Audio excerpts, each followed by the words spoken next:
Hello बच्चों। तो चलिए इस क्वेश्चन को सॉल्व करते हैं। ये असर्शन रीजन का क्वेश्चन है। असर्शन क्या गिवन है? A transformer can't work in DC supply. Okay. और रीजन क्या गिवन है? DC changes neither in magnitude nor in actually nor in direction होना चाहिए। ठीक है।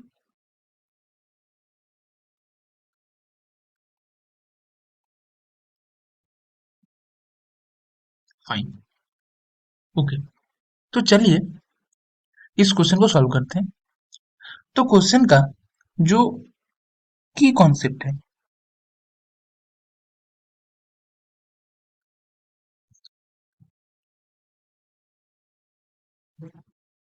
वो क्या है? Characteristic characteristic of DC. Actually DC में होता क्या है? DC means direct current. और इसमें क्या होता है कि डीसी टाइम के साथ नहीं चेंज होता है। एक आप ग्राफ ड्रॉ करेंगे, ग्राफ डायग्राम, तो क्या देखना है, क्या देखेंगे आप कि इस एक्सिस में टाइम को ले लेते हैं और इस एक्सिस में वोल्टेज को ले लेते हैं। तो डीसी का जो ग्राफ आएगा वो तो लगभग ऐसा आएगा। ठीक है, ऐसा आएगा, कोई चेंज नहीं होगा। तो टाइम के साथ साथ ये वेरी नहीं होता, ये कांस्टेंट रहता है। और इसका जो मैग्नीट्यूड तो कांस्टेंट रहता है ही। Magnitude constant. और जो डायरेक्शन है वो भी क्या है? कांस्टेंट है, एक ही डायरेक्शन में फ्लो करेगा। क्योंकि अगर आप एक वायर को बात करेंगे, एसी क्या होता है?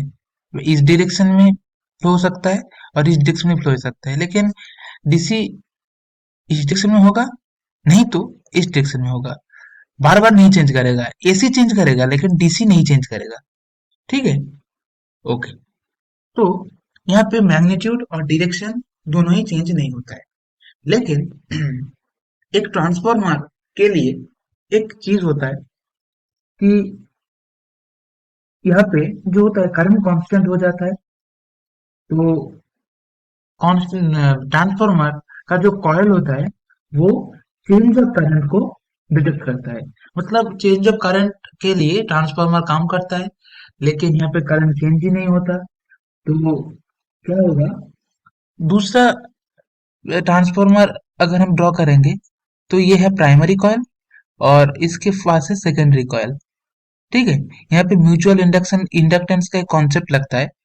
और अगर करंट एक ही दिशा में फ्लो होगा तो क्या होगा? कोई म्यूचुअल इंडक्शन नहीं होगा और ये जो कॉइल है इस पे कोई करंट फ्लो नहीं होगा।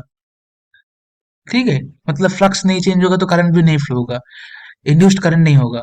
लेकिन अगर एसी यहाँ पे लग जाता है तो करंट का डायरेक्शन चेंज होगा, मैग्नीट्यूड चेंज होगा टाइम के साथ साथ। और तो क्या होगा? फ्लक्स चेंज होगा।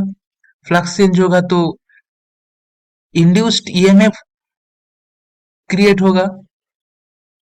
और म्यूचुअल इंडक्शन की वजह से यहाँ पे करंट होगा सेकेंडरी कॉइल पे। ये सेकेंडरी कॉइल है, सेकेंडरी कॉइल कहते हैं हम इसको। और इसको हम कहते हैं प्राइमरी कॉइल। ठीक है, प्राइमरी कॉइल है, प्राइमरी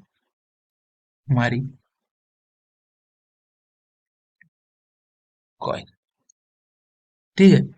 तो क्या होगा? एसी के अंदर ट्रांसफार्मर काम करता है क्योंकि वहां पे चेंज इन डायरेक्शन होता है, चेंज इन मैग्नीट्यूड होता है, तो इंड्यूस्ड करंट क्रिएट होता है। लेकिन डीसी के अंदर मैग्नेट करंट का मैग्नीट्यूड चेंज नहीं होता है, उसका जो डायरेक्शन है वो भी चेंज नहीं होता है। तो इस वजह से डीसी एक ट्रांसफार्मर के अंदर एक्ट नहीं कर सकता। तो देखिए रीजन जो है वो असर्शन को फॉलो करता है। तो both A and B correct तो होगा ही, करेक्ट तो होगा ही, लेकिन रीजन करेक्ट एक्सप्लेनेशन होगा ए का। ठीक है। सो यहाँ पे A will be the answer of the question. So hope you understand it. Thank you.